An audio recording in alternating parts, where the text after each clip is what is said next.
Little did you know, everyone, that just outside the Libratorium, chaos is unfurled.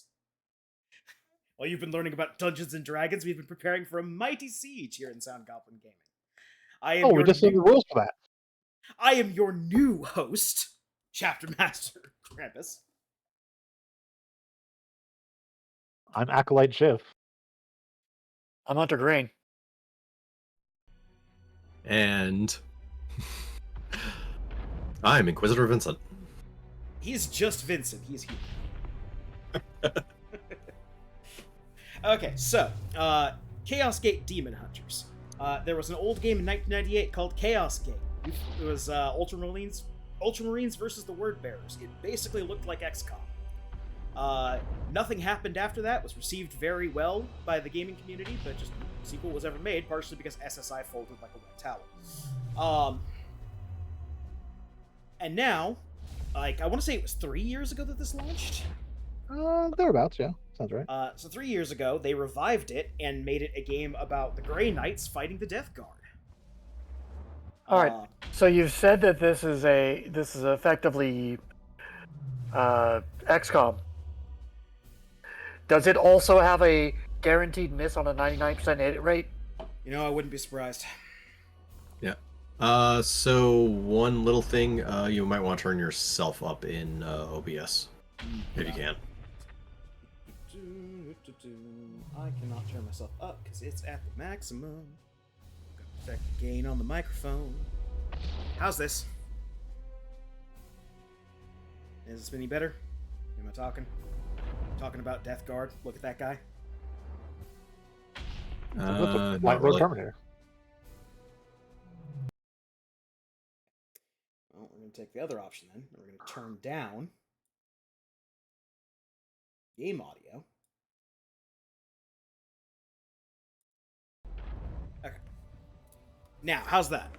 Am I more legible? Well, you're just coming in silent. The game audio is not really the biggest issue. Silent or just quiet? Like quiet, but... Emperor, take this microphone. Hold on, microphone, yaddy nano. I have not streamed in months. My mic is at maximum. I can't turn it up any higher. Yeah. I will turn down the game volume more. We will see how this works. Otherwise, we're just going to have to kind of roll with it, because we're already a little strapped for time. Yeah. Alright. So we're going to start a new campaign. We're just going to wipe out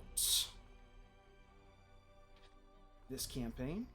Do this on standard difficulty. We're not doing Grandmaster mode. That's the Iron Man. Tutorial. We're going to go through. And so I have all of the DLC for the game, which is Duty Eternal, Execution Force, and the free DLC that they put out. That also puts elite units into the game, and based on the way things happen, they get put in earlier than usual. So the game is slightly harder, but we're going to keep that on. But I still think we can handle it. Yep. And we're off. I don't care about that file. That file was just to test audio settings. Photo sensitivity warning. This is your photosensitivity warning. This game uses flashing lights and is not kind to people with sensitivity to such. Not quite 80s OVA Captain Tyler, but... It is the 41st millennium. For more than 100 centuries, the Emperor has sat immobile on the golden throne of Earth. Mankind wages a never-ending battle for survival against the Daemonhunters. Yeah, the golden throne is on Earth. The Chaos Gods. Well, well, that implies there's another one. Force is humanity Why is that? shielded from true Well, it's the golden throne of Earth, therefore there must be a golden throne of somewhere else. Yeah, the previous one Or at got least looted, implies don't it. worry about it. This secret chapter of Space Marines are the Imperium's surest defense against that which the Emperor foresaw would be its greatest threat. Humanity. Not to be confused with other secret chapters of Space Marines that almost In the removed grim this. darkness of the far future, there is only war.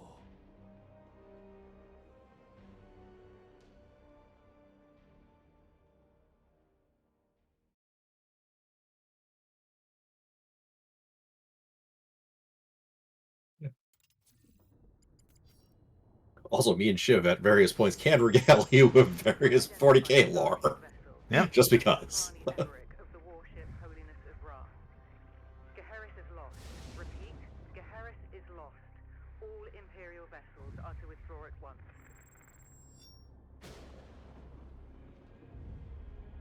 Starry Strike Cruiser Baleful Edict. Astartes vessel, do you read me? Geharis is doomed. Please acknowledge this warning and... You have done all you can, Captain. Go, in the Emperor's light. You cannot sail into this storm. We do what we must. Farewell, Captain. You just have Wrath written on your chat. Okay, Wrath Eternal. Got it. Yep. Commander, we cannot maintain this orbit for long. Dispatch the assault team at once. I will join them and put an end to this myself. Your will be done.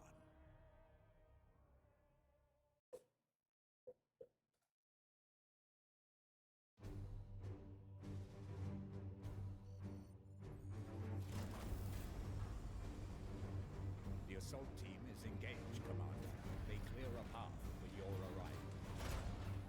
Here I stand, one unbreakable shield against the darkness.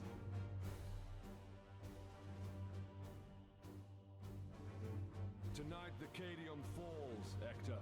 Our quest is finally near its end.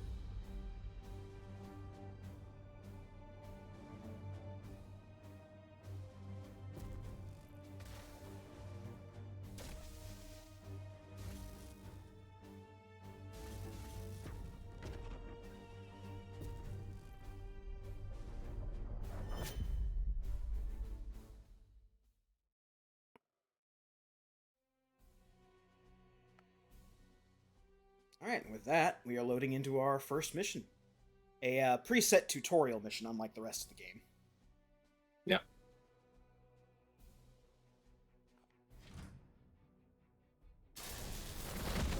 Palamedes, report. We have cleared a path through this chaff. Our target lies ahead. Time is against us, brothers.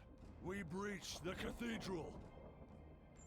Okay, so when I said it's XCOM-like, I ain't kidding. The previous game in the series took cues from the 1990s XCOM, and this one takes a lot of its like visual and UI cues from the remake XCOM. Advancing into cover. The system works off a series of action points. You can see in the cursor, it tells you how many action points you'll have once you do whatever action you're thinking of doing.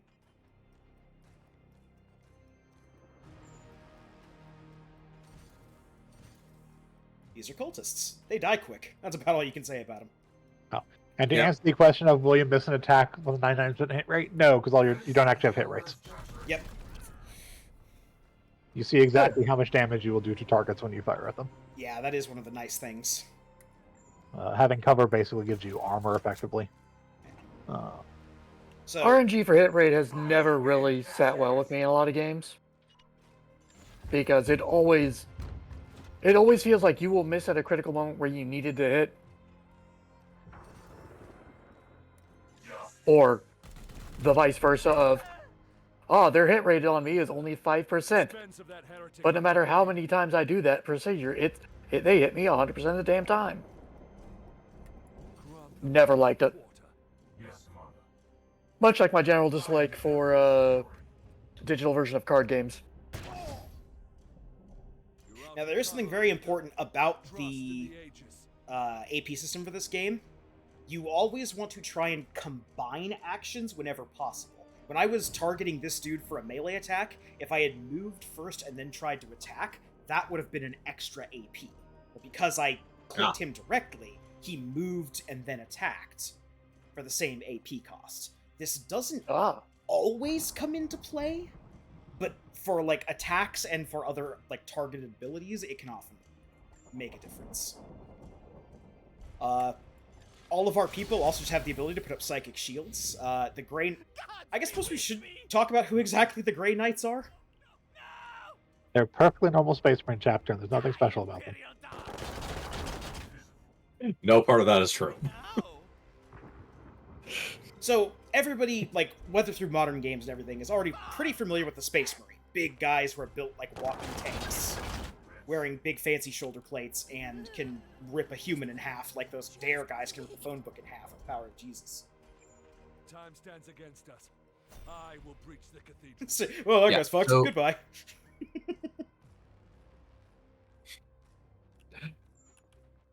Sorry, go ahead. Cut you off. All right, so the Grey Knights have their origin back in the Horus Heresy, with what was called the Knights Errant.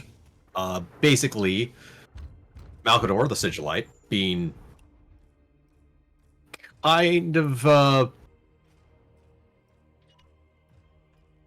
the Emperor's right-hand man and dealt a lot with covert ops stuff and whatnot. Assembled his own effectively small band of Space Marines, some loyalists and some, or all of them loyalists obviously, but some of them from loyalist chapters and others from loyalists from traitor chapters, in order to work for him. To make a long story short and try and not give too many spoilers, some of the psychic ones from that group became the founders of the Grey Knights. This also involves some other nonsense that I won't get into too much. May or may not involve parts of a Primarch's soul. But effectively, they are a secret chapter of Space Marines specialized in fighting demons. Yep. Pictured here, demons. Yep. All of them are psychic. All of them have Terminator honors. They have elite and specialized equipment based. You see, they're firing cybolts. Their equipment is built around the fact that they are psychic. Now, we have not, as of yet, fired a cybolt yet. We have had the ability to fire cybolts. Yeah. Yeah. The ammo in their guns is literally called cybolts. Yes. Right, but there's also an ability we can trigger in fights. Yeah. Yeah. So there's a ability we can trigger in fight to basically psychically charge our gun to do extra damage. Yeah. They cast gun.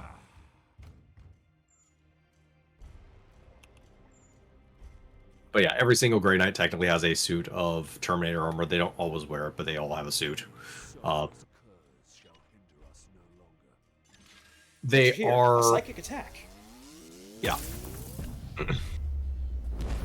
You'll also see those eyes on all of their equipment, with the the stylized eyes with the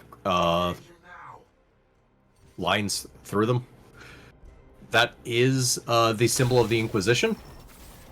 Technically, it is the sigil of Malcador the Sigilite, but it is also the symbol of the Inquisition, because they are the chamber militant of the Ordo Malleus. Basically, they are the foot troopers that the Inquisitors who deal with demons use.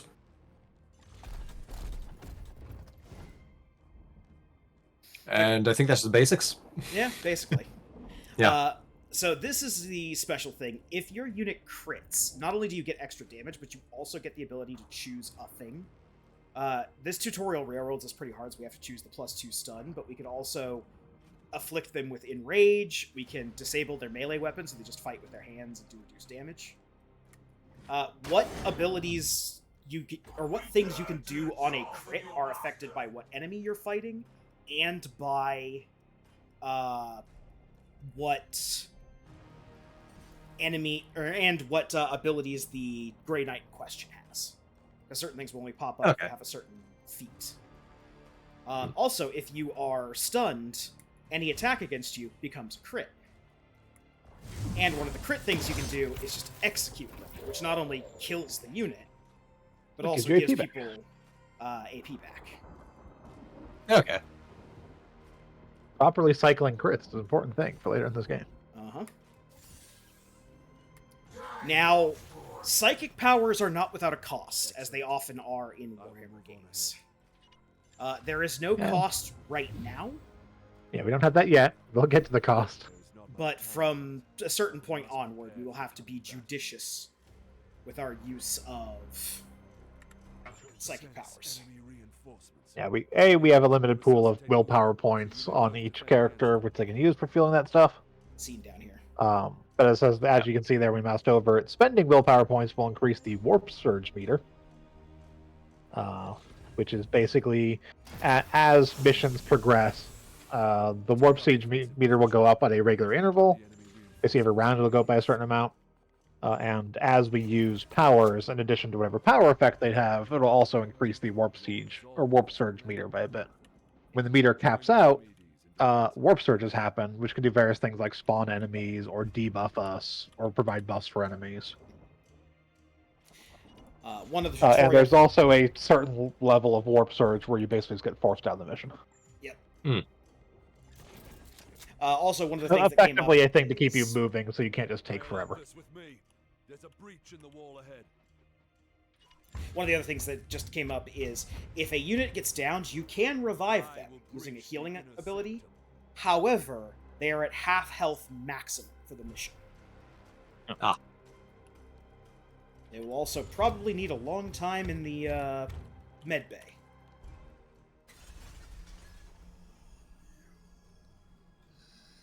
Yep, and that is the symbol of corn.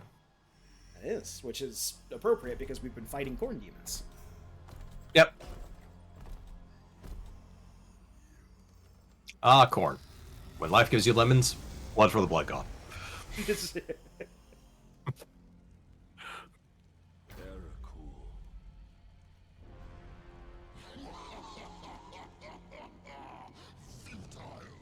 Millions of souls feed the flame.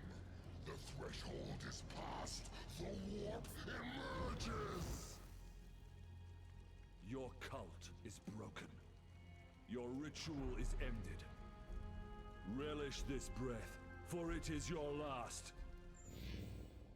Blood for the blood god. Skulls for the skull thrower.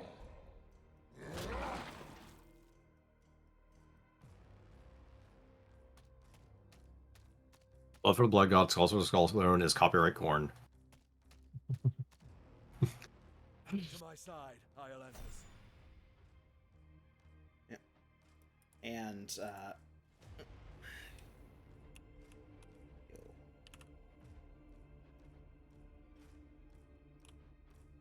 What are you trying to do? It's telling you to move over the gap. I know, I'm left-clicking and it's not moving me over the goddamn gap. Ah, I see. Oh, did the tutorial break? Hopefully not. You select a different character. I assume not. No. The tutorial locks you out of everything, but... Oh, did the tutorial It break? wants you to go to. Well, it's pointing to this square, so I assume not. Oh, Well, it's because it wants me to commit the full movement. There we go. Vince was Yeah. right. I was just looking in the wrong place I for will it. show you true wrath, demon. I'm gonna stab a kid. Oh! Go, tiny warrior, go.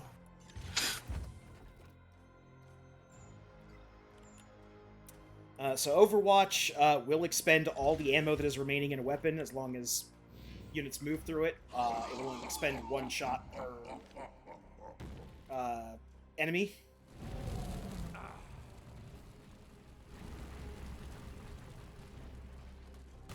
Oh no, everything's on fire.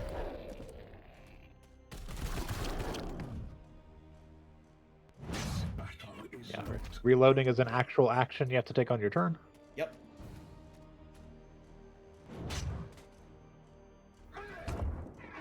Our brothers have bought us precious time, Since he had gone down previously, he is now just dead.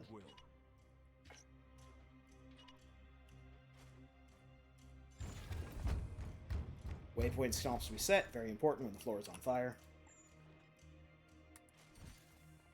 I'm gonna shoot this demon! Right in the crotch! How dare! This sacred place with your master's fire. This ends now, demon.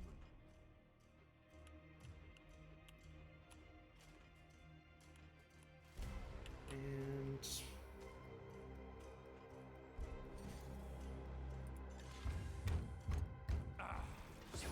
Fire hawk. Fire hot.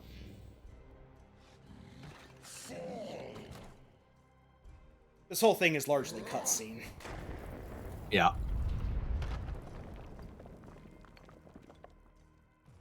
For the Emperor.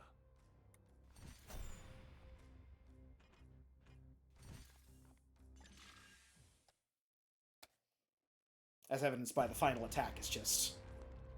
Yeah, The a cutscene. cutscene attack. Pathetic mortal. Weakling spawn of a false god. I am the light that banishes darkness. Your prayers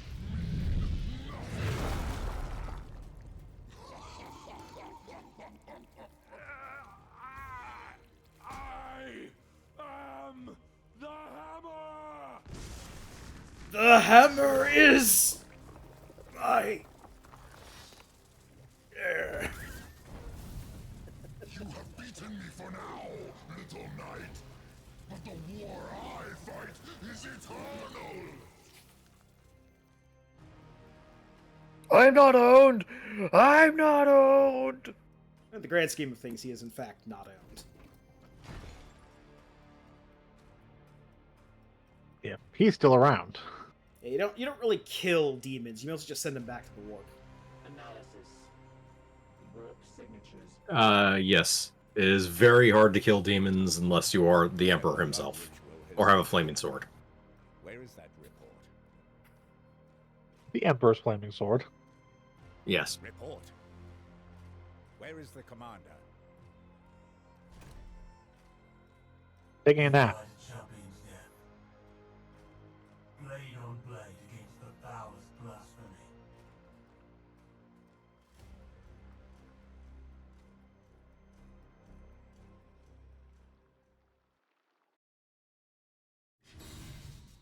Okay, now if Victory!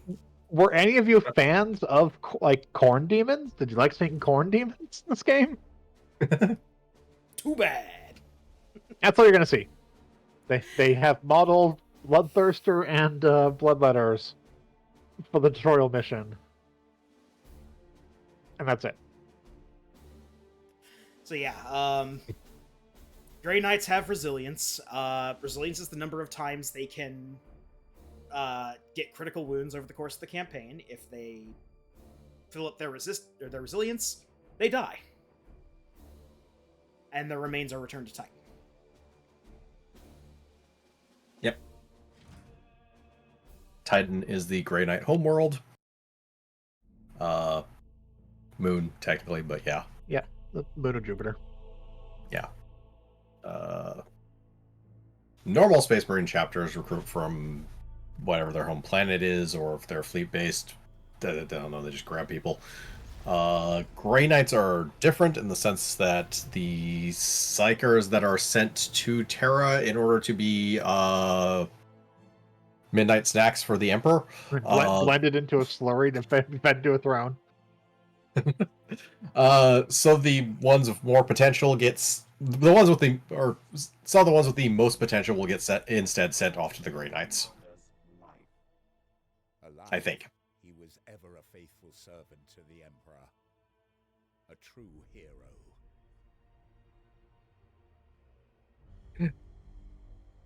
In death, at least his duty has finally ended. Assertion. This ship remains in crisis. The baleful edict is seriously damaged. There are grievous matters to attend. Ah, yes. That is why I have invited our guest. You have a appointed him to take the commander's place? No one else But he's a bitch. survived the campaign. Falsehood. You also live. My apologies, Acting Commander. The priests of Mars do not understand our knightly oaths. Our men and stores are severely diminished. Your task is to lead us for the voyage home.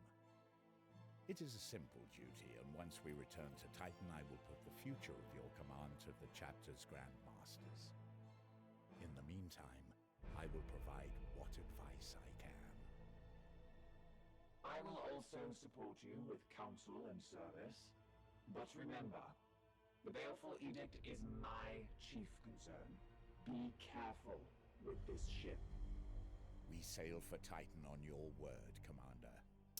So in all the 40k games I've played, Mechanicus still has the best tech priests. Lunette's a second. I like Lunette. Alright, Strike Force Xiphos is at our disposal, and our only mission is to go home. One of our battle brothers has proved himself worthy. Let us honor his deeds. Alright. Hey, Ulrich Iolanthus, our Justicar, got a promotion from that last mission. Justicar. Please decide He got a promotion because he's the only one who survived. In the field. With every promotion, your knights gain 2 ability points, which you can use to expand their capabilities. So, every class in the game has this, or one of these trees, and there are a number of myriad ways you can go off. Basically, what you're meant to do is pick which of these corner pieces you are interested in, and then take the path that leads to those. For example, for if you want stuff that's in corner pieces, you don't have to go for corners. That's true. You could just go for a more generalized build, because even these middle pieces here, in the cardinal directions, still have good abilities. For example, if we wanted our Justicar to be able to wield a Psy Cannon instead of a sword, but still have all of his Justicar abilities, we take this tree over here. So we can now get the Psy Cannon. He gets plus 10% crit chance to his ranged attacks, 50% chance to reload automatically when he runs out of ammo, and plus 2 crit damage. Just in that little corner alone. Yep. Generally speaking, at least what I'm going to do for our tutorial guy here is I'm going to give him Terminator honors, so he can wear Terminator armor, and then take him up this tree down here for Provoke. Because that way he turns into a sort of tank. Okay. So now when this guy pops the psychic ability to get armor, he gets plus 4 armor. Each armor blocks 1 damage. Yeah, armor is basically, think 10 hit points. Yeah. Makes sense. This is important because us getting wounded in missions will require healing. Yes. And time our characters are out of the fight. Yeah. Also, if you go back to abilities real quick, I don't know if I'll let you. Yeah. Hold on. Next time we get a chance. Yeah, next time I get a chance. Sorry, it's railroading me pretty hard. Also, I need to step away for a second. I'll be right back. Yep.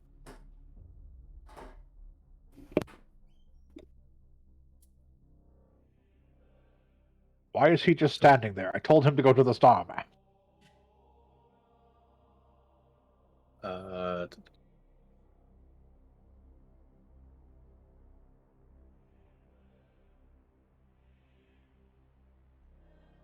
So yeah, this game predates Dark Imperium, doesn't it?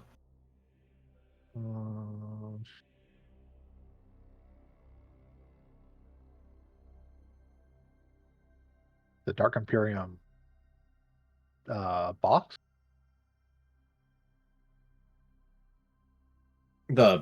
Basically the moving the campaign setting forward / the introduction of Primaris Marines.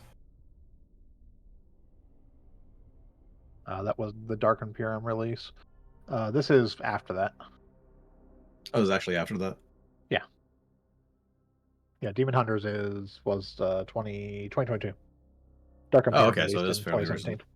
Yeah. I mean, they're still not Primaris Marines, but Well, no, even current Grey Knights aren't Primaris Marines. yeah, yeah. And it does not look like they'll be becoming Primaris anytime soon. So involve them revising the model line. It does make them a very funny on the tabletop, though.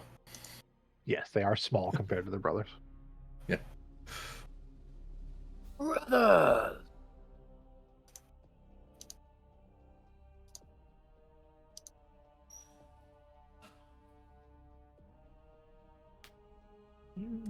All right, my apologies.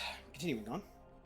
Yep. And to answer your question, the beauty of the wireless headset, yes, this does take place after the schism and the forming of the Nockmund Gauntlet. Our ship is in dire need of repair. We had best set a course for Titan and debrief the Grand Masters. All right. Issue the travel order to begin our return to Titan. All right, well, that was the campaign. We fought demons, we won, we lost the commander. Now it's time to head home and get refueled for whatever next crusade these guys are going on. Wow, credits already. Yeah. Any percent runs wild on this game. Yeah, it's a short game. It's fine. Do. Travel along our map. Surely Nothing nothing bad will can happen. happen. Oh god! Oh, it's just a loading screen. It should be fine. Yep. Something happened en route to Titan. At the Koromar Astropathic Junction.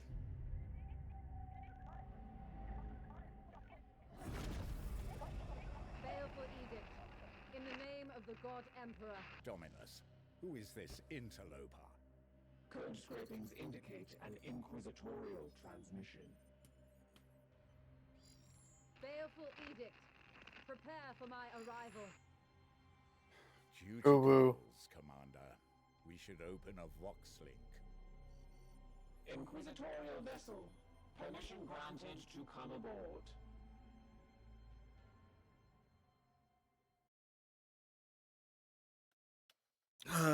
It is never a good sign for anyone in the Imperium, top to bottom, when the Inquisition shows up.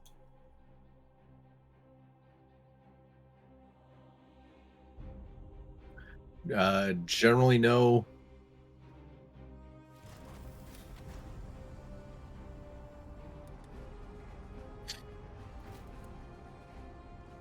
Though it's kind of a different type of bad when it comes to the Grey Knights. As whatever the Inquisitor is asking is generally going to be more or less a straightforward extermination mission. On the other hand, demons.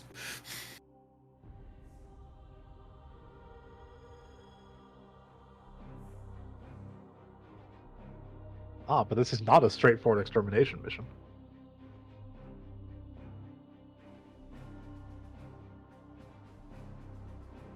Thank the God Emperor I found you. I must commandeer this vessel at once. Impossible. We are bound for Titan. The edict cries out for repair. The Tech Priest speaks the truth, Inquisitor. Our last crusade bled us dry. I'm not blind, Knight. But heresy does not operate at our convenience. My destination is Koromar Prime, within this very system. Not such a taxing journey, I'd expect. And what is it that you hope to find there? This. Beneath rotting skies, the air thickens with a world's final breath. Seeds planted in flesh and bone, watered with blood and tears. A warrior alone in the garden of a grinning god. These are scraps of astropathic whimsy. There's more. It grows. It spreads. A great dispersal upon the etheric wind. The bloom proliferating. First, then Koromar, then world after world. Its roots spread from an ancient veil. Inquisitor, hear me. Hear me. Hear me! Who tends the garden? The astropath sacrificed himself to send that message. Now you understand why we must investigate. The astropaths sacrificed themselves to send DoorDash orders in this It is universe. the chosen shapes on Earth the Inquisitor has. Astropaths don't really do that. They're actually incredibly important. It is not a request. No one wastes astropaths really in the 40K. Commander, with your lead, we will set our course for this. It is, however, a grim dark saying, so they will get sacrificed all the time to send various important messages because of reasons. Shiv But- is correct in that astropaths are very rare, and getting them up to the level where they can do their job takes a lot of time. It just always seems like in every Warhammer story you read, an astropath was sacrificed for this message. It's the equivalent of many Bothans died to bring out this information. Inquisitor, we've been trying to reach you about your car's extended warranty. The consequences will be dire. No, that's Lunette waking you up in the middle of the night to insist on your car's extended warranty. I will sacrifice you to keep that warranty up. So we can read what's coming in the mission here, but because we don't have any kind of intelligence set up yet, it's, well, there's a Bloom, and there's Nurgle, and there's something. Clarity, Shock. mildly infected. This Inquisitor, but we should complete this task as swiftly. Mildly gooey. Like, there is other useful information in there if you pull it back up real quick. Oh, yeah. But besides, like, light infestation, we can see how much warp surge we're going to get each turn. Yeah. 15%. There's no mutation level yet. And if you click over one, we can see what the favored mutations for this is, which are typically going to be resistance bonuses. And the favored warp surges are going to be afflictions caused to us. Yeah, there is useful information we can get even now, going into stuff, but we just don't know, like, the exact What we're going to be makeup fighting. of troops. What sort of enemies they're going to Yeah. be. But it is nice to know what kind of mutations you're going to get, since even if you're motoring pretty hard through a mission, you're probably going to get 1, probably 2 mutation levels in an average, like, starting mission here. Okay. And we're going to head to the teleportarium after this cutscene. Report.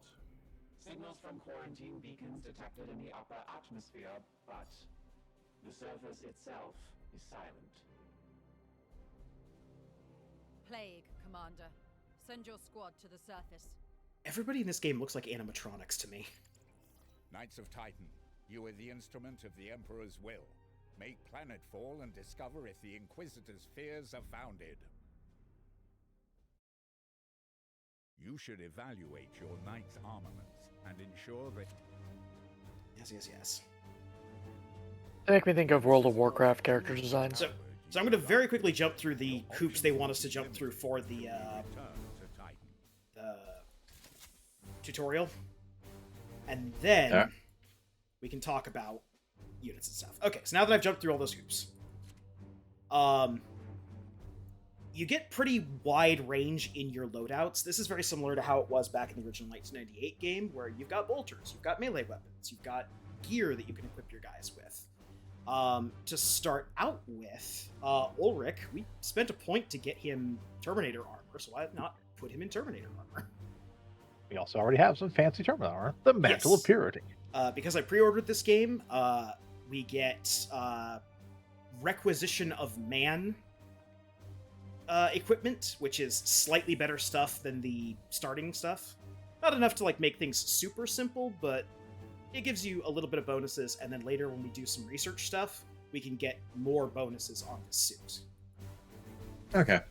But basically, like I was saying, the Terminator armor, I believe, is slower by a couple points of movement, but in turn, you just get 2 points of extra armor every turn. Yeah. Additionally, if you do have weapon upgrades, like the ability to take side cannons or incinerators or silencers, those don't remove your melee weapon like they do if you're a power armor guy. Yeah. So, like, he had access to the side cannon in the little heavy or weapon shooting section of his little advancement tree. he could grab a side cannon and just replace his bolter and not his melee weapon since he's in Terminator armor. Yeah, if we had that ability thing. We- I can actually bring up the ability thing now if you want to go over whatever point you go over his mouse over his center. Mouse over center, yeah. Every character also actually has a unique thing in addition to. So Justicar, all Justicars will have, which is +1 armor whenever they use Aegis Shield. And then everyone also has a unique skill. His is Quartermain. So he'll have +1 ammo for any grenades that he has. And that is character unique, not class unique. Oh, okay. Oh, it's character unique. Okay. Yes, the Justicar is from being a Justicar, but the other ability is character unique, and each character will have a unique one. Got it. Okay. But yeah, so we get 4 armor from Aegis from using the Aegis Shield ability, and we just get 2 armor per turn from Terminator armor. So if we need to throw someone out to do something in the field and can't get to cover, this is probably going to be our guy. All the melee weapon options are also different now if you want to take a look at them real quick.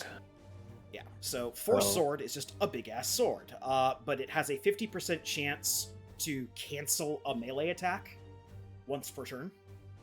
Yep. The Halberd has the ability where if an enemy moves adjacent to this unit, I have a 25% chance to just auto-take an attack once per turn. The Falchions are +5% crit. The Daemon Hammer is its big thing is if you use the Force Strike, it adds 2 damage instead of 1. Yep. And the Warding Stave allows less base damage. Yeah, less base damage. Damage 3 is opposed to damage 4.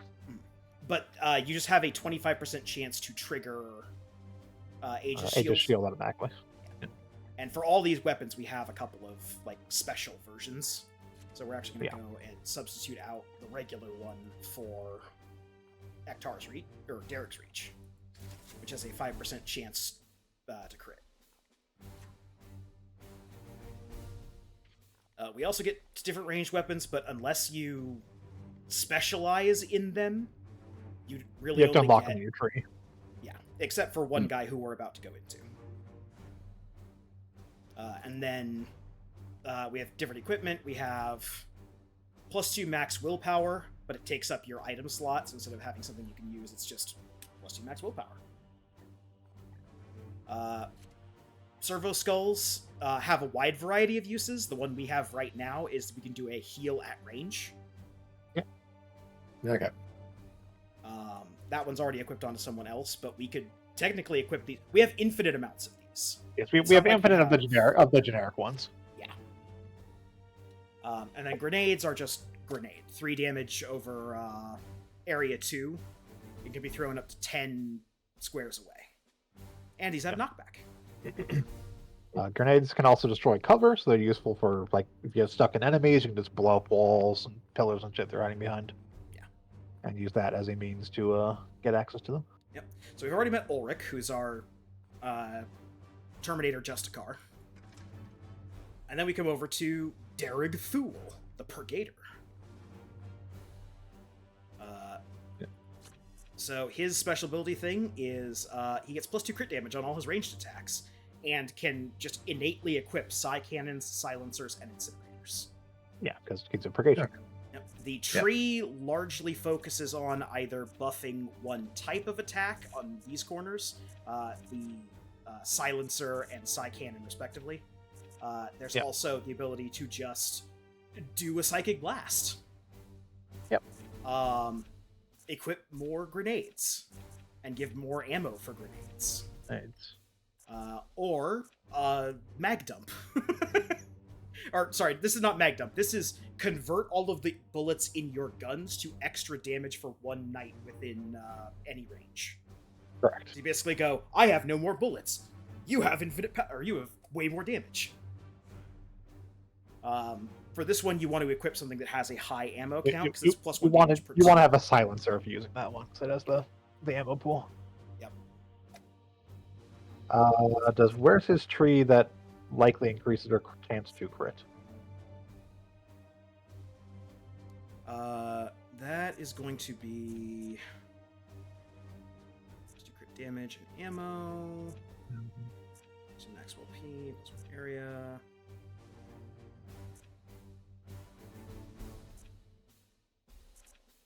That's crit damage. That's damage.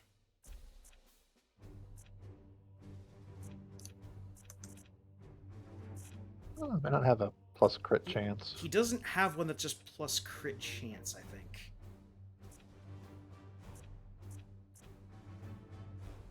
This one's also nice. Fire is always good. When he returns fire, he just has 50%, or when he's shot, he just has 50% chance to return fire. Yeah, it also just has a bunch of plus ammo. It has ammo boosts in it.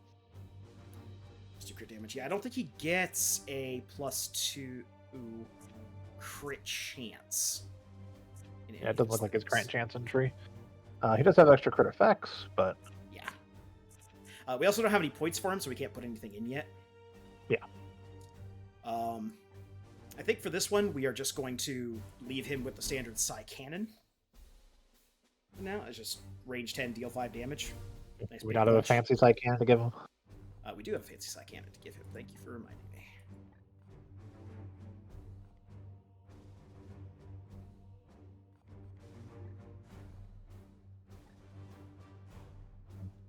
I don't think it's actually worth putting Tharsis on people yet. There we go, +5 crit on the actual Derek Spite. We'll give him a fancy gun.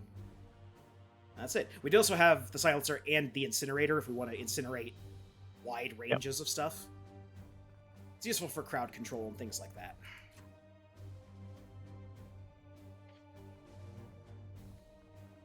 He's sticking... Yeah, we don't have any fancy regular power armor to put him in. Yep.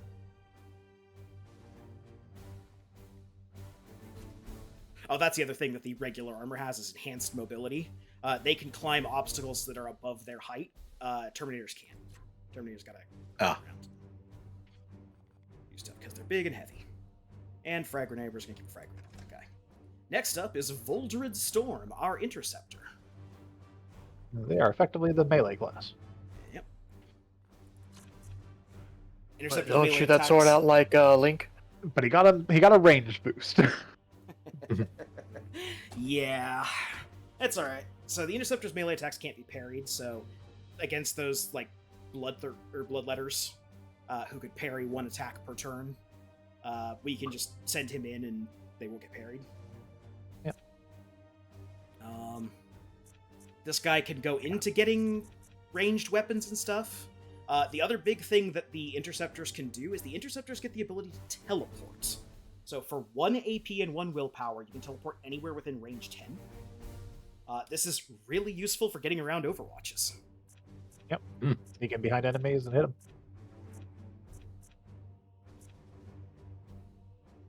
You can also get an upgrade for it that just swaps you with another knight. There's Teleport Strike. It takes 3 willpower, but you can select any number of targets and you just zip around and do teleport attacks. Yep. Each of them.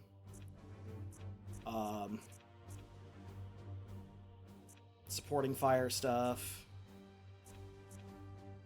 Knight gets armor. Strike to purge things of Mutations.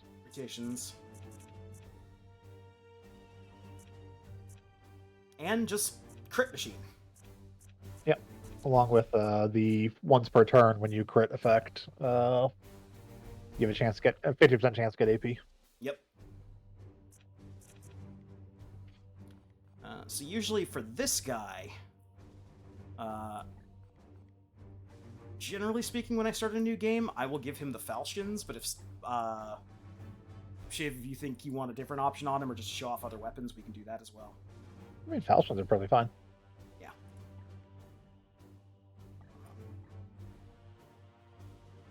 Yeah, we're just gonna give him condemnation. Yep, because that already has 15% crit on it.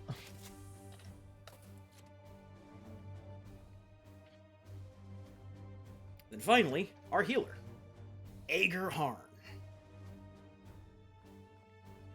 Healers are, for a number of reasons beyond the obvious, one of the most important characters in this game. What's he got for his unique skill? His unique is +2 max HP, +1 max willpower, and +1 damage from melee attacks, but he cannot gain resilience. Okay, so he's fixed at his base 3 resilience. But it's not a bad buff. Yeah.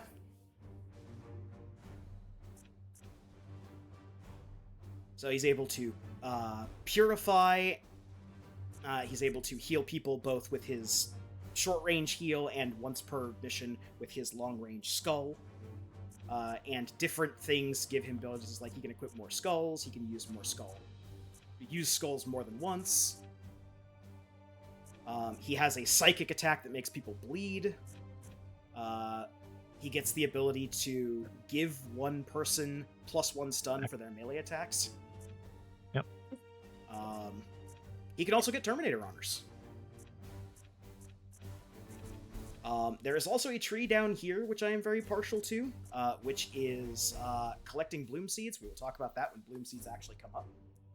But this tree down here is why, especially later in game, the medic becomes important, because the ability to harvest bloom seeds is important for our progress.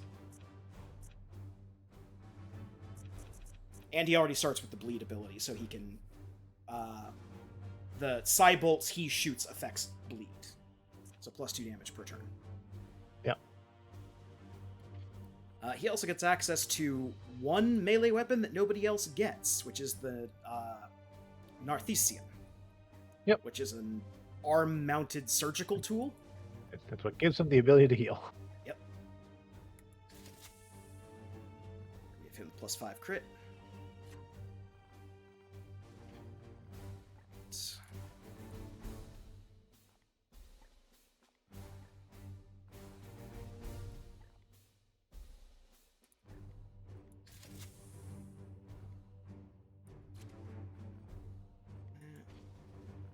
There are other classes that we'll get as we go. These are not the only 4 classes in the game. But those are the only ones we get to start with. We have to take these 4 because of tutorial stuff. That's it. That's our first unit. So with all that talking out of the way, let's see if we can get this tutorial mission done nice and quick. Yep. I don't recall it being very tough. Nope. And this tutorial mission is fixed. It's the same one every time. Past this one, we start getting randomized missions for the rest of the game, except for, like, storyline quests.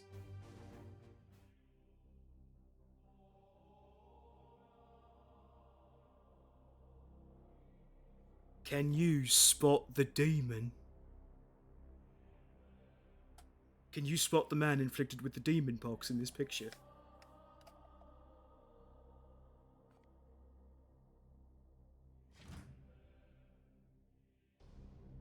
Commander, have your men look for signs of this plague.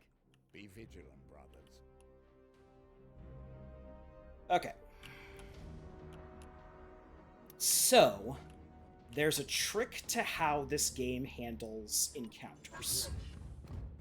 The game wants us to move over to that pile of suspiciously explodable debris, but we actually don't want to do that yet. And the reason for that is when you get close enough where you can hear somebody but can't see them, we'll get that cutscene or the interrupt that just played. So we know somewhere in here there are bad guys.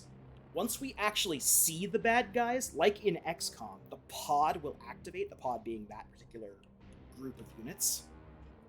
Now, whenever a pod activates, our guys get their AP regenerated. Yep.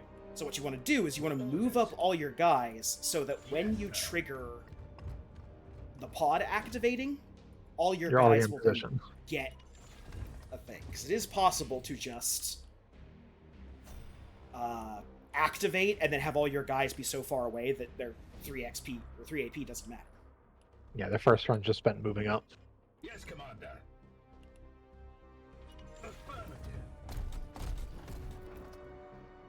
Knights!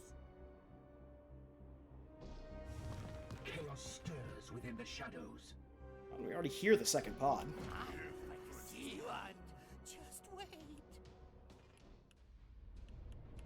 So yeah, now all of our guys have had their AP restored to full. we're in a much better position to do something about this. Hey, remember that box of explosive material?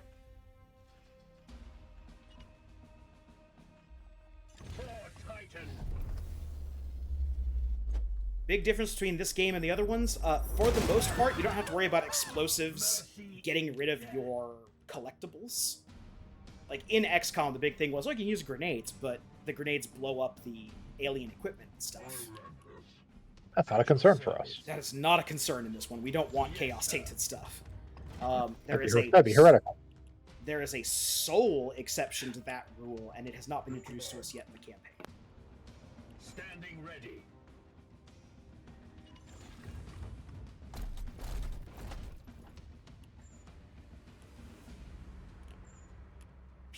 Your command?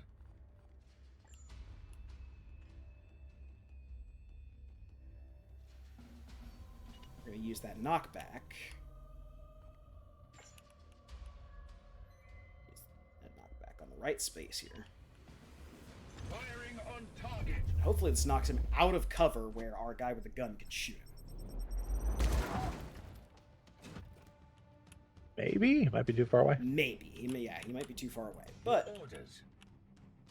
that's our apothecary. What is your Our apothecary also has a gun. Apothecary does also have a gun, but I'm almost certain he's out of sight range. I mean, I don't think side cannon's any longer range. Interesting. Also, we can just look at what these guys have. Yep. Yeah, so he does 3 damage. He can hunker down for an armor, and he can do Overwatch. We could have also, if we wanted, looked at precision targets there, but...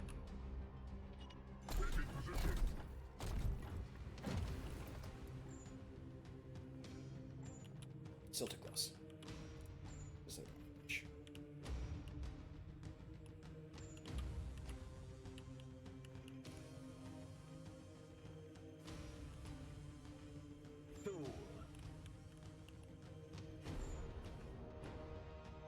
yeah, the cannon doesn't have any more range than No. usual. Alright.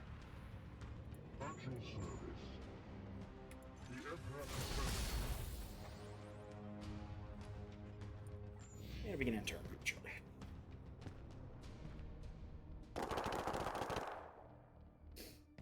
Not a scratch. Oh no. Our guy is in Overwatch range. It would be a shame if someone could, I don't know. taking position?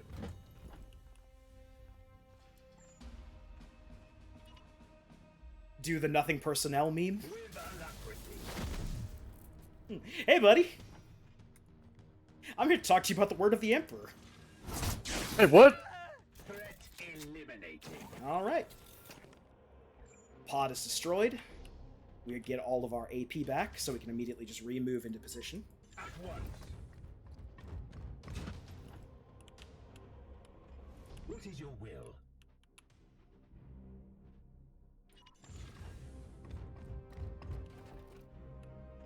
Yes, Commander.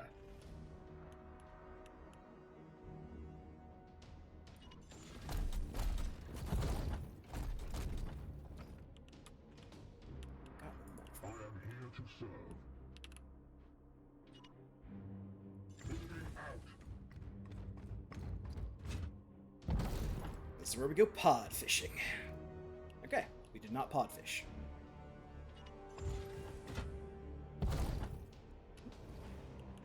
I do really like the sound design in this game. You get a good sense of the guys like thump thump thumping around. The chunkiness of his Yeah. base frame. Yeah. Affirmative. Okay. Standing ready. Your orders. As ordered. All right. Another pod. There's the other god.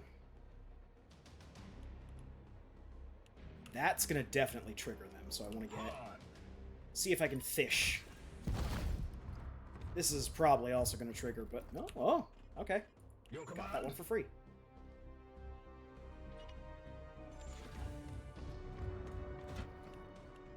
Yes, Commander. Affirmative. There we go. Like I said, it takes a little bit of like thinking about, like, okay, how close can I get to the pod without activating it? Creature. Inquisitor, Fuckers. you've seen the dead walk in this way before. As have I. Poxwalkers are evidence of warp corruption. This is no natural plague. They're purely melee. You might as well just set up Overwatch cordons. Yep. First.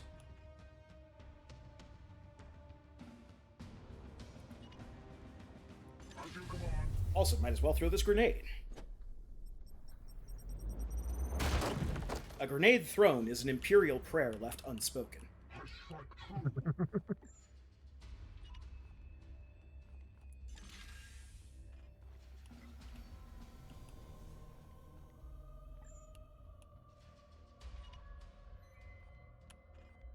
Ready to fire.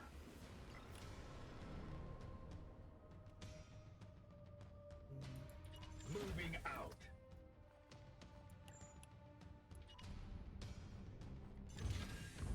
Bolter trained and ready.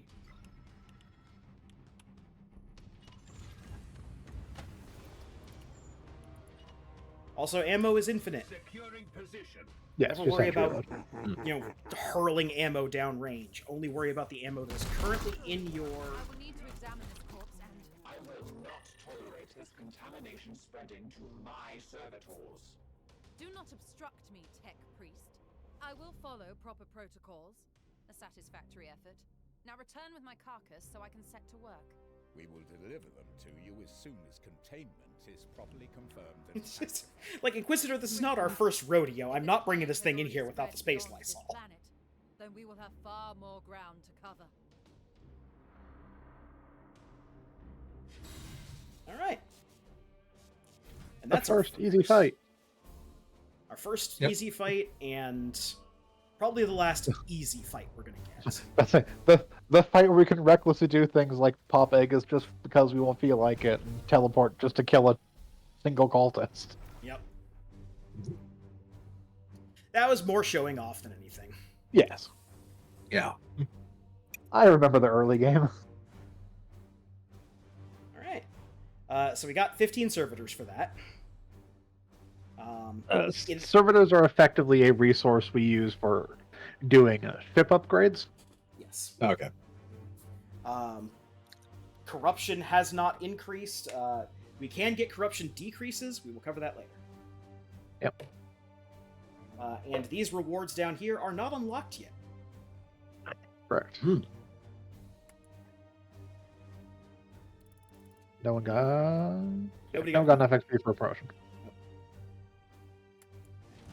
mission objectives achieved, Commander.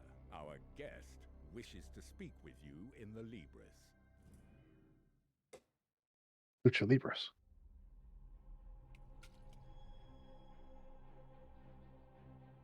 Lucha!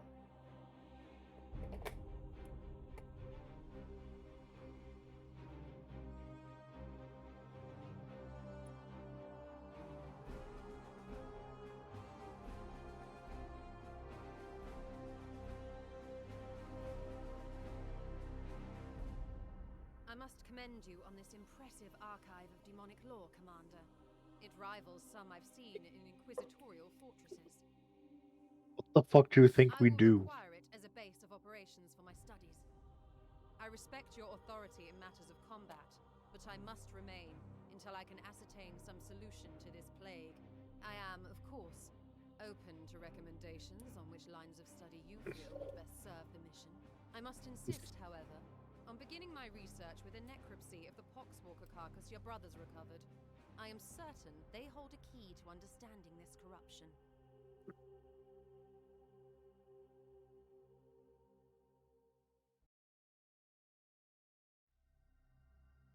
Okay, so Vakir acts as our research hub. I will We conduct basically get a necropsy long list of of corpse to see things if that I we can learn. research. But at the start, the only thing we can do is do the story one, Poxwater, Necromancy. She's also very slow at her job. Yes. I Yes. shall She is. Yes. inform your crew that I am not to be disturbed. Takes her 38 days to do a necropsy. Well, 30. That's That's the 30. zero, I'm pretty sure. Yeah. Yeah, there's a dash in the middle of it. Yeah. It's a fancy zero. I request you attend me in the manufactorum. Now they're going to explain how Fancy as servitors zero. work.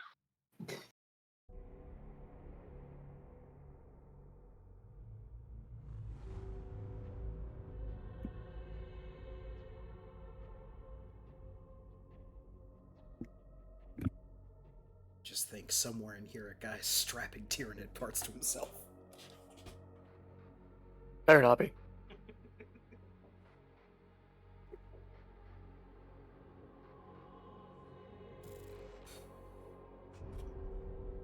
Behold, I have created the fancy Tyranid hat.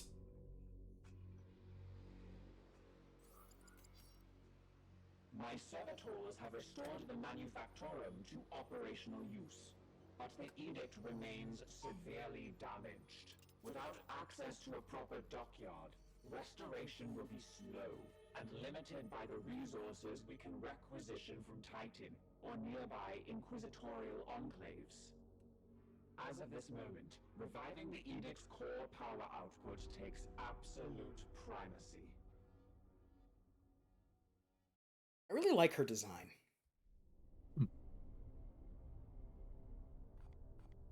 I must improve the edict's power output in order to... Yeah, so our ship is just proper hammered. Like, nothing on this ship has escaped damage from the last campaign. So, before we fix anything else, we need the plasma reactor, because every other building has a power requirement, which is just, do you have power to your ship? Yes, you can see all the effects that we have available, but you left it. Oh, yeah. Sorry. I tripped the forbidden barrier on tutorial again. Now you must leave. Commander, I have adjusted the star map to display our current sector. However, our intelligence here is sparse. I suggest we bide our time until the Dominus restores power to our scanners. Alright. This is what we'll be doing. Well, advancing time and not moving is not what we will be doing for most of the campaign, but we will be spending a lot of our time in the campaign here.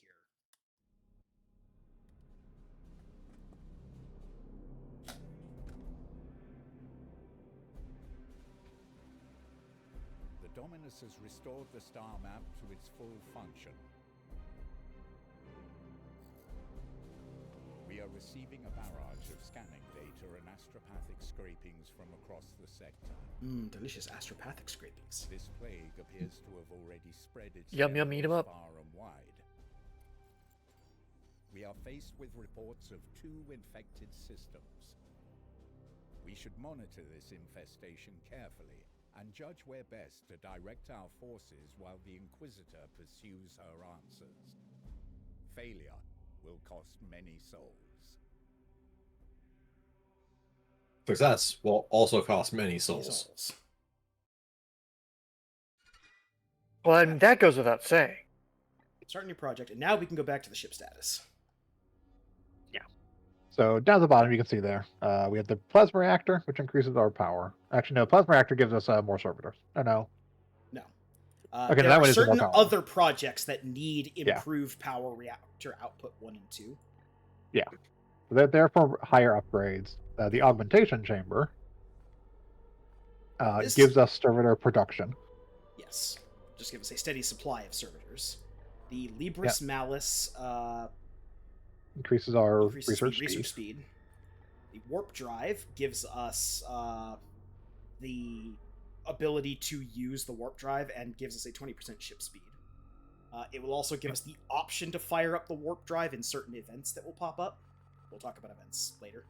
Well, that's an option. That's an upgrade in there, I believe. That's the final upgrade. That's the enhanced Gala field. That's right. Yeah, but just having warp drive 1 will allow us to power up warp drive. Yeah. In certain things. Geller field's separate. But also yes. There's void shields for hull integrity. Yep. If our ship gets destroyed, we just lose. Yes. That makes sense. Gun batteries to fire off to fight off other ships. Yep. We will be punished in certain events if we don't have gun batteries. Exterminatus, we can just decide one planet is not fucking worth it. Keep in mind that each of the Exterminatus things are single use. Yeah, they're single use. We can at most Exterminatus 2 planets in the campaign.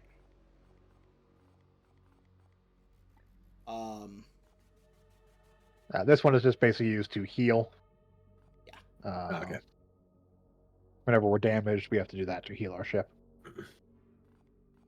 And then here we have barracks for increased capacity and +1 recruit rank.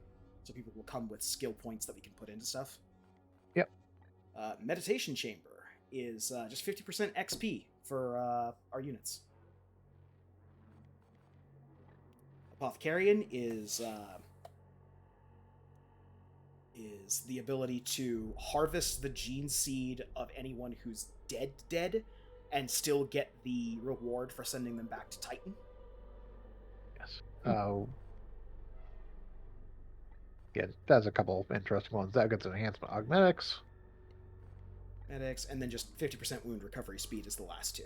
I would much rather have preferred that at least one of these plus 50% wound recovery speeds be somewhere further along on the track, but it's not that kind of game. It doesn't have mercy for you. And the Augurium, which allows you to set prognosticars. We will learn about prognosticars a little later, because we are going to do this one as the first research, or as the first repair. But basically, prognosticars allow you to control the amount that the bloom is going to spread. Again, we'll talk about that later.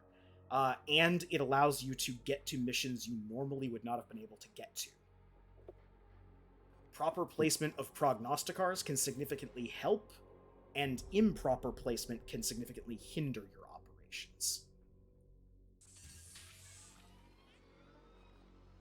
We already have one prognosticar for free that we start the game with. But we're going to get another one for fixing the prognosticars here. And they will come up as mission rewards. Yep. So, this is where we're going to save it. Ourselves for the trials to come, awaiting your order. We are still waiting for the apothecary.